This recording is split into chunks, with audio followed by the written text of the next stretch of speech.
Hello, this is Tim Congdon. I'm chairman of the Institute of International Monetary Research at the University of Buckingham. This presentation is being prepared in the middle of August 2021. I'm going to be reviewing money growth trends around the world with a view of getting insight into prospects for inflation in the main economies.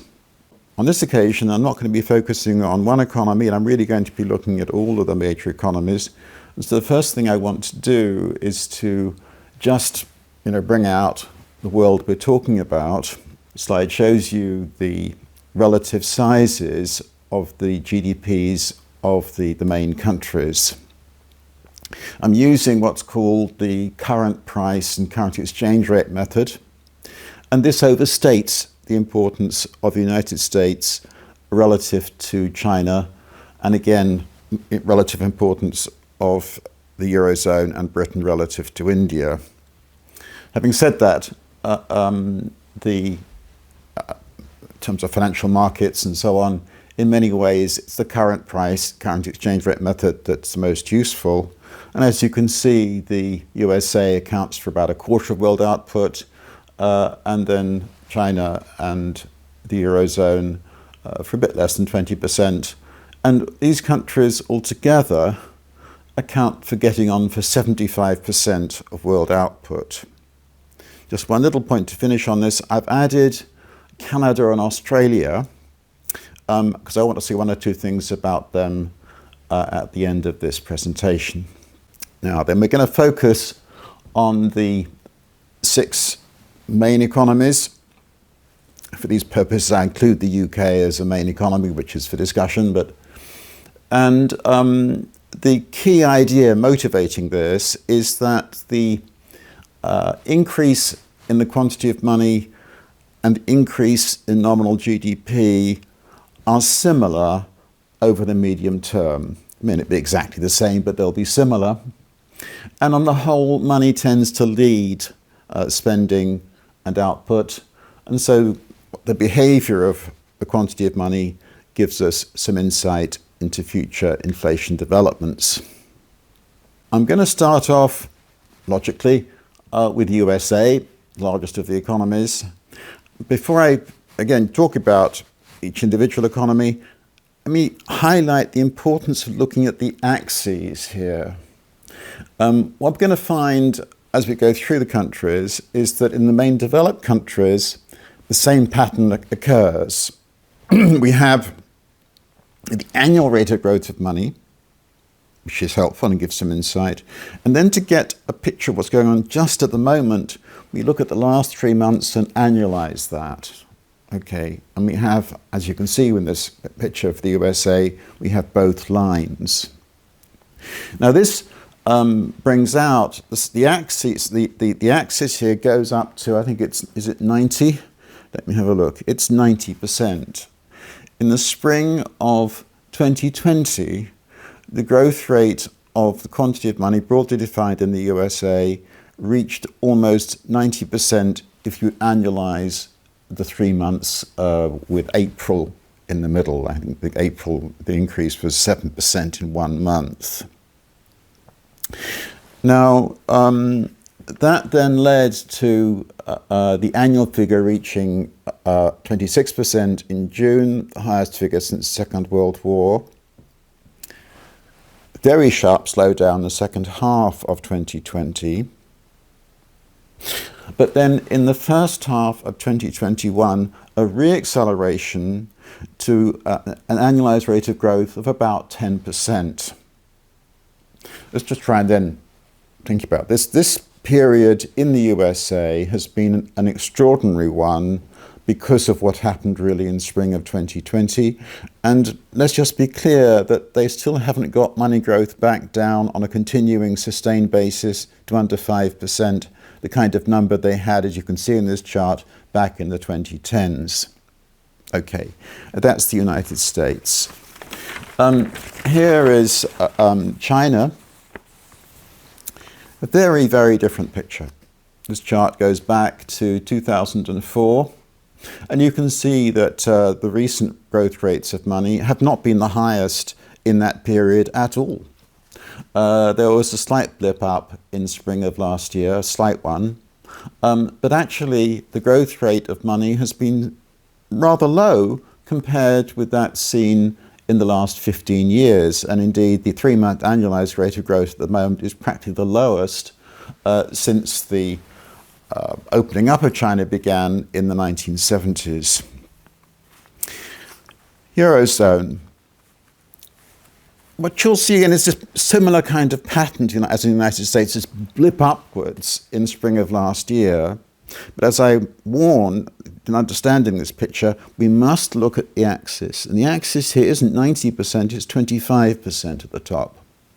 So there was this blip upwards to an annualized rate of growth of about 20% just for a few months.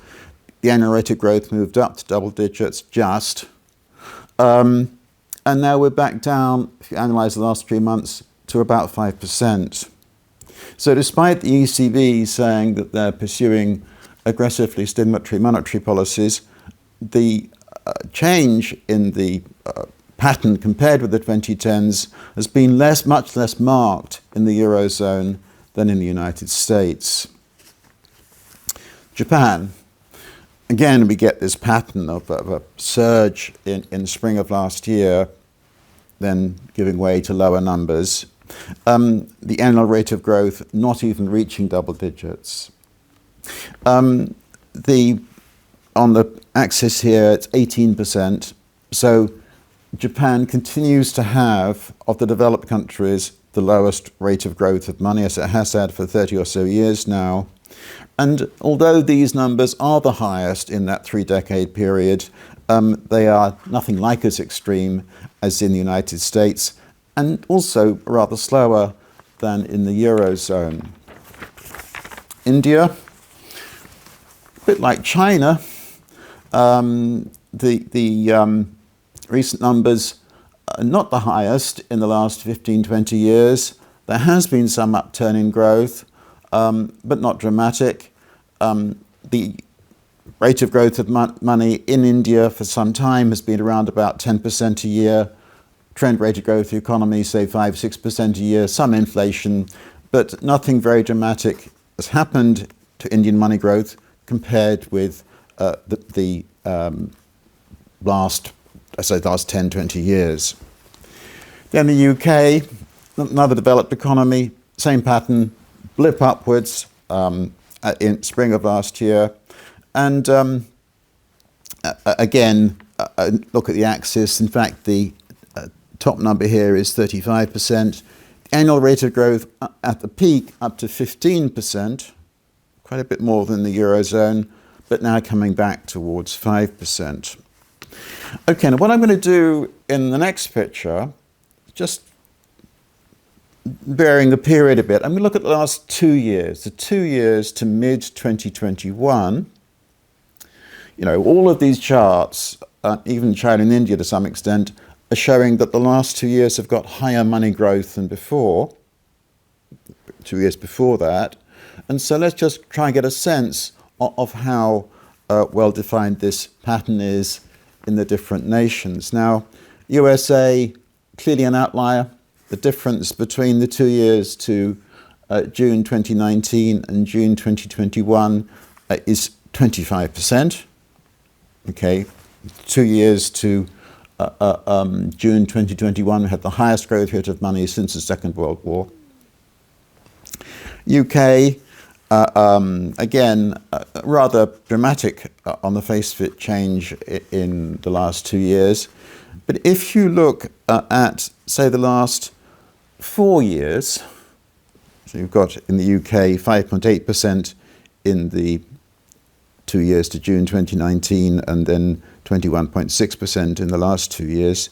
The Eurozone, 8.8% in the 2 years to June 2019, 17.9% in the last 2 years. If I look at the 4 years, the growth rates of money have been similar in the Eurozone and the UK. Japan, lower, but again, that acceleration. And China and India, not much difference compared with the earlier 2 years. Okay, so that's what our analysis has found. Now let's try and bring this together. Summary of the main points. There's been an acceleration in money growth globally.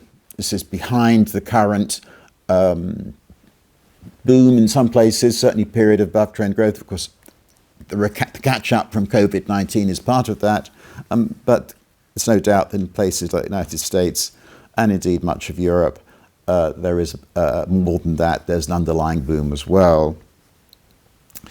The UK, after, just comes behind the USA, but as I said, the last 4 years, not that much different from the Eurozone. So there we have, just to bring that all together, the differences between the nations, but a background of general monetary acceleration compared with the 2 years before COVID. Now, conclusions. There is excess money around the world at the moment, has been pushing up commodity prices, has been pushing up asset prices. There is an underlying boom there, quite apart from the catch-up from COVID-19. The USA is an outlier, and it will have the most marked acceleration in inflation. We're already seeing that, but there is further to come. There's more to go on American inflation. This talk about this inflation being transitory will prove wrong. And we have, in the research we've presented in the last few months, argued that the rate of consumer inflation in the USA will be between 5 and 10% for another 18 months, 2 years at least. The critical condition to bring US inflation back under control is that the growth of the quantity of money broadly defined be reduced to under 5% a year. It was 4% a year, typically in the 2010s, associated with 2% output growth and inflation of a little bit under 2%. They've got to get back to those kind of numbers before we can be confident that US inflation is under control. That did not happen in the first half of 2021. Elsewhere, there is upward pressure on inflation. In Japan, it should be easy enough to manage, and in fact, of course, the authorities there want inflation of at least 2%, and if sometime have failed to reach that figure, they may well reach it in the next year or two. There will be more inflation in the Eurozone and the UK, but it won't reach American levels.